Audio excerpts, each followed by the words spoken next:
సమస్యలను తెలుసుకొని పరిష్కరించే బాధ్యత తెలంగాణ రాష్ట్రంలో ఉన్న అన్ని జిల్లా కలెక్టర్లకు ఆదేశాలు ఇవ్వడం జరిగింది. తొలి దశలో ₹1,00,000 వరకు ఉన్న రుణమాఫీ సొమ్ము 6,035 కోట్ల రూపాయలను జూలై 18న నేరుగా రైతు ఖాతాలలో ప్రభుత్వం జమ చేసింది. దీనివల్ల 11,34,000 మంది రైతన్నలు రుణ విముక్తి పొందారు. రెండో దశలో 6,190 కోట్ల రూపాయలను జూలై 30న నేరుగా రైతు ఖాతాలలో ఈ ప్రభుత్వం జమ చేసింది. దీనివల్ల 6,40,823 మంది రైతన్నలు రుణ విముక్తి పొందారు. కాగా 2 లక్షల రూపాయల వరకు గల రుణాలను ఈరోజు మాఫీ చేసుకోవడం ద్వారా ఒక అద్భుత ఘట్టాన్ని మనం ఆవిష్కరించుకోబోతున్నాం.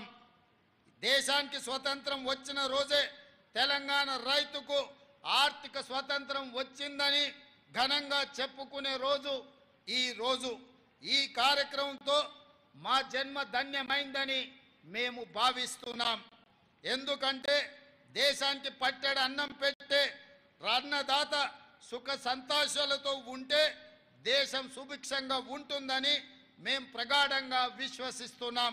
అందుకే 31,000 కోట్ల రూపాయలు వెచ్చించి రైతులను రుణ విముక్తుల్ని చెయ్యాలని ప్రజా ప్రభుత్వం నిర్ణయం తీసుకోవడం జరిగింది. రైతు బాగుంటేనే రాష్ట్రం బాగుంటుందని విశ్వసించే ప్రభుత్వం మాది.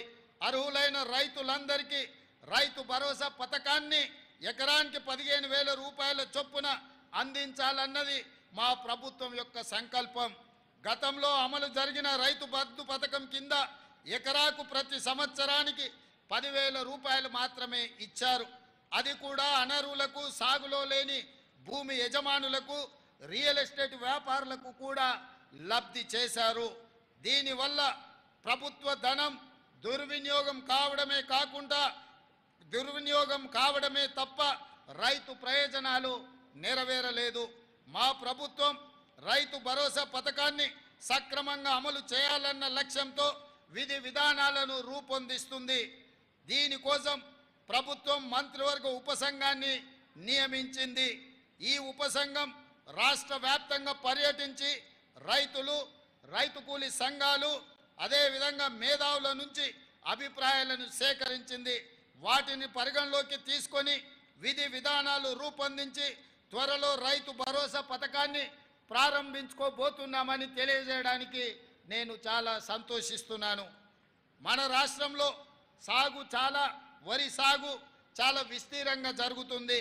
కానీ పండిన పంటకు సరైన గిట్టుబాటు ధర రాక రైతన్నలు తీవ్రంగా నష్టపోతున్నారు.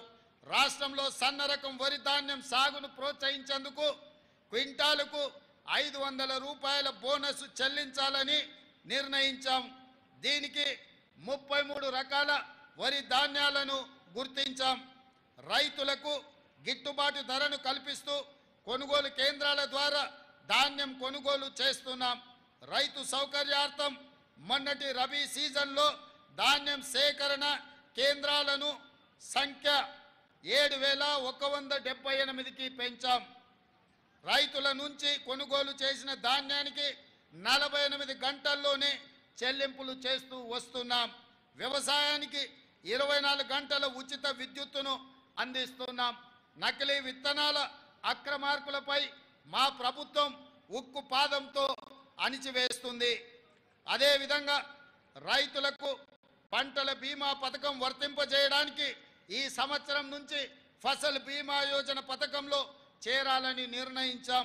ఈ పథకం కింద రైతుల తరఫున బీమా ప్రీమియాన్ని ప్రభుత్వమే చెల్లిస్తుంది. రైతులకు పైసా ఖర్చు లేకుండా పంటలకు పూర్తి భద్రత కలుగుతుంది. ఈ పథకం ద్వారా రైతులకు ఆధునిక సాంకేతిక విధానాలు, పంటల దిగుబడికి సంబంధించిన శాస్త్రీయ పద్ధతులు తెలియజేయడానికి రైతు నేస్తం కార్యక్రమాన్ని మా ప్రభుత్వం ప్రారంభించింది. ఉద్యాన పంటల సాగు, ఆయిల్ ఫామ్ సాగుకి ప్రభుత్వం ప్రోత్సాహకాలు అందిస్తుంది.